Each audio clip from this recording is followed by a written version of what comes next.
আলাইকুম রহমতুল্লাহি ওয়া বারাকাতু। জুম্মা মুবারক।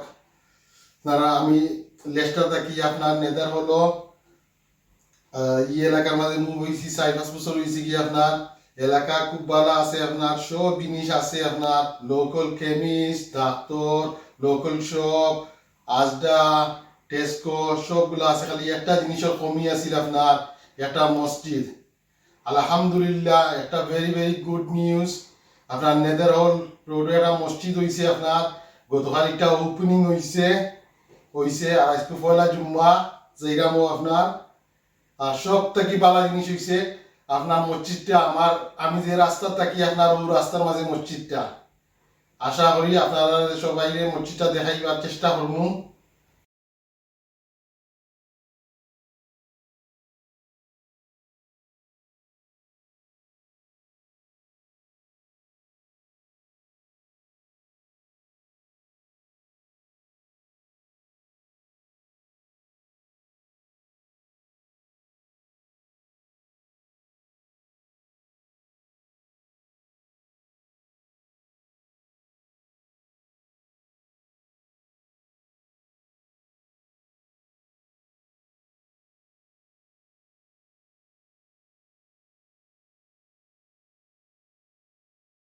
عليه الصلاة والسلام pointing at the deer, looks at the companion and says, by the one who be live back to this deer, who ate the third loaf? So the companion is still insisting, there's only 2 loaves of bread. Isa alayhi salatu wasalam, they want to argue with the man, they continued their journey. And after a short while, they came to a river, which they had to cross to get to the other side. Isa alayhi salatu was asked his companions all together to hold hands. And he asked Allah to allow them to cross the river. And by the will and the power of Allah subhanahu wa ta'ala, they were allowed to cross and walk on the surface of the river to get to the other side. And when they got to the other side, Isa alayhi salatu was pointing at the river, looked at the companion and said, by the one who allowed us to walk on the face of this river, who ate the third loaf? But his companion still insisting there was no third loaf, there was only 2 loaves of bread. So Isa alayhi salatu wasalam didn't want to argue with the man, they continued their journey. And after a short while they continued and they continued until they came to a piece of land where they sat down to rest. And as they were sitting, Isa alayhi salatu wasalam, he gathered 3 pieces of dirt, 3 sections of dirt, piled them up. And he pointed at each one of them. By the will of Allah subhanahu wa ta'ala, each one turned into gold. By the will of Allah subhanahu wa ta'ala, each one of them turned into gold. So Isa alayhi salatu wasalam, he said to one of his companions that this pile is for you. The second pile is for me. And the third pile is for the one who ate the third loaf. So this man, he jumped, I ate it. Immediately, I ate the third loaf. Allah. So Isa alayhi salatu wasalam, he said to the companion that you can take all 3 piles, but you will no longer accompany us on our journey. You will no longer accompany us on our travel. You will stay here. So this man, daydreaming that his newfound fortune, his new wealth, couldn't care less, my brothers. He's got 3 piles of gold. He couldn't care less. He stayed there looking at his wealth. Isa alayhi salatu wasalam and his companion, they continued their journey. While this man is sitting there at his gold, looking at his 3 shares of gold, piles of gold, 3 thieves walk past. They see the gold. The first thing that they do, they kill this man. They kill the man. Now they have taken over the 3 piles of gold. And after a short while, they thought that they were hungry as well. They were hungry as well. So one of them volunteered. They gathered some money. One of them volunteered that I will go to the town center and I will get some food. So one of the thieves, whilst he's going on his journey to the town center, he's plotting and planning on how to kill them two. And them two, whilst he's plotting and planning on how to kill him, so that they can share, take his share of the gold. So this man, he goes to the town. So this thief, he goes to the town center. He buys some food. He poisons it. By the time he returns and he could do anything, they killed the man. They killed the thief. And they took over his share of the gold. Now these two thieves, they sat down to eat the food, the poisoned food, and they also died. Isa alayhi salatu wasalam, my brothers, is returning back on his travel. And he sees all four bodies on the ground, the former companion and the three thieves. And he sees the three piles of gold, untouched, unmoved. And he looks at his companion and he says, this is Hayat. This is the life of this world. It was the love and the life of this world that destroyed all four men, destroyed all of them. And my brothers in Islam, it is the love and the life of this world that destroyed every single one of us. We are clinging on to those things that will perish and come to an end one day. The love of this world is crippling us. The Prophet of Allah sallallahu alayhi wa sallam said, يَتْبَعُ الْمَيِّتَ ثَلَاثٍ. Three things will accompany you to the grave. Your family, أهله وماله وعمله. Your family, your wealth, and your a'mal. We go to the janazah, my brothers. We see our loved ones lowered into the graves. And what happens thereafter? Your wealth and your family return. They continue their lives. What is the deceased left with? A'mal. The only thing that he's left with is a'mal. His family, his wealth, all return. All return. The only thing that is left with is a'mal. If his a'mal were good, then he will surely see its reward. And if his a'mal were bad, then he will surely face its consequences. This is the life of this dunya, my brothers. We have filled our hearts with the love of this dunya, and because of that, our hearts have become dead and filled with darkness. I'll give you an example, my brothers. When you buy a new car, Mercedes or BMW, whatever car you may buy, the next day, someone maybe slightly jealous, protect us all. There's a big scratch on the face of the car. Then you wake up the next morning and what happens? Your whole body's moving and shaking. You are upset from top to bottom. Your heart is crying, your eyes are crying.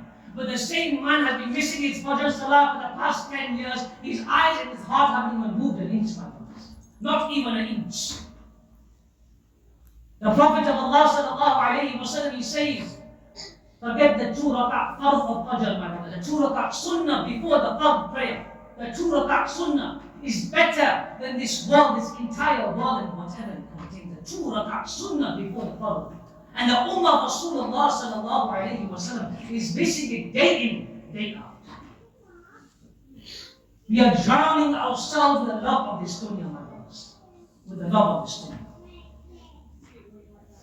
The Prophet of Allah sallallahu alayhi wa sallam, my brothers, is sitting with the companions. And who are the companions, my brothers? Who are the companions? There were those companions, those people that had the quality of fear 1 month in advance. And what I mean by that, my brothers, that the enemies would be marching to the Muslim army. They would be a distance of 1 month away, and already the fear of facing a Muslim would reach the hearts of the enemies 1 month in advance. And generally speaking, my brothers, the Muslims are always outnumbered, outskilled, outtrained, less weaponry, less in every single thing. But just the thought of facing a Muslim would bring fear into the hearts of the enemies 1 month in advance. I want you to imagine this hadith of Rasulullah sallallahu alayhi wa sallam with me, my brother. Live this with me. The Prophet of Allah is speaking to these people, and he's saying that there will come a time when the enemies of Islam will be sitting together in a row, and they will discuss amongst each other that you do this to the ummah, you do this and you do that, you take over this and I will take over this. The companions of Rasulullah sallallahu alayhi wa sallam were sitting and thinking, and we're shocked. We are little in number.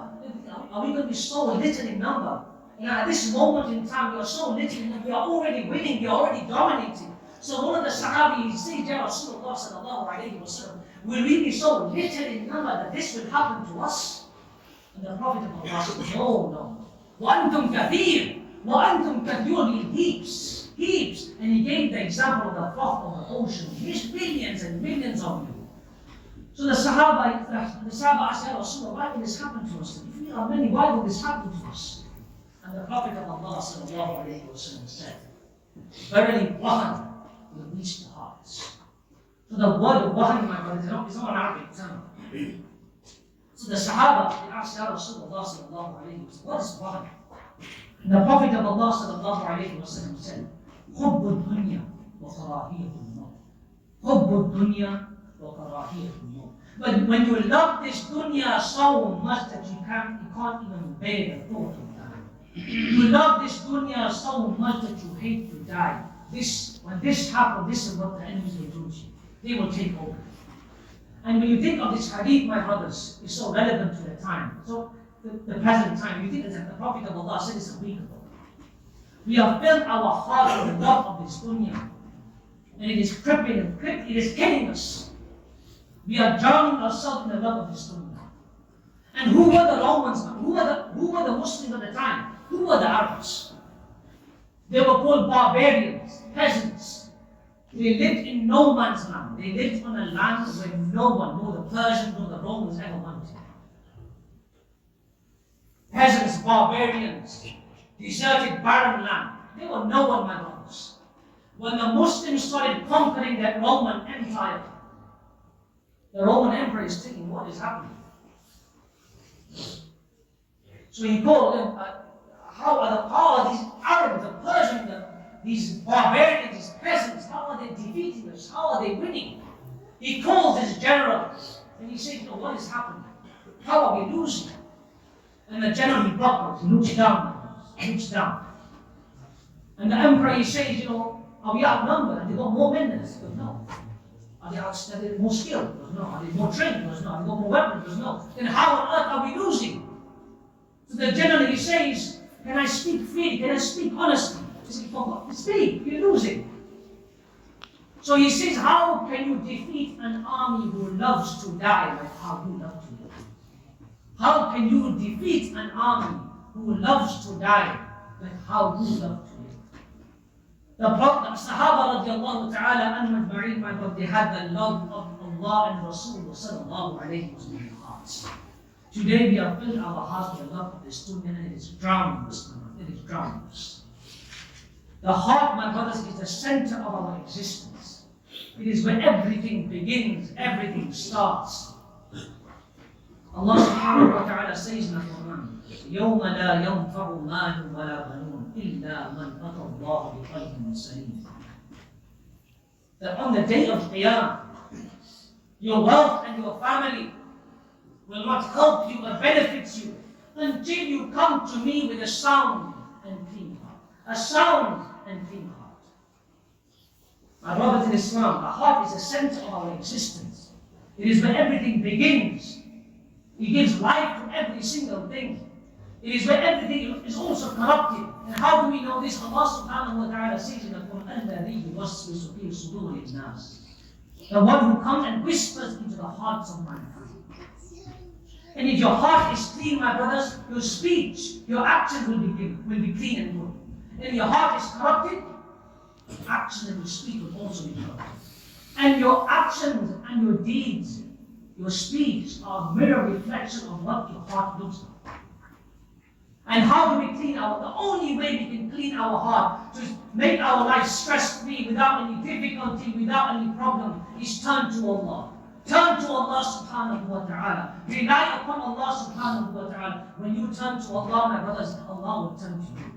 When you be with Allah, Allah will be with you. My brothers in Islam, if you are stressed in this dunya, you have a difficulty, you have a problem, fear Allah, obey Allah. Allah will move mountains and mountains for you. Mountains and mountains. And He will make an opening for you from your problem. And I end with this, may Allah subhanahu wa ta'ala open our hearts and fill our hearts with the love of Allah and Rasul sallallahu alayhi wa sallam.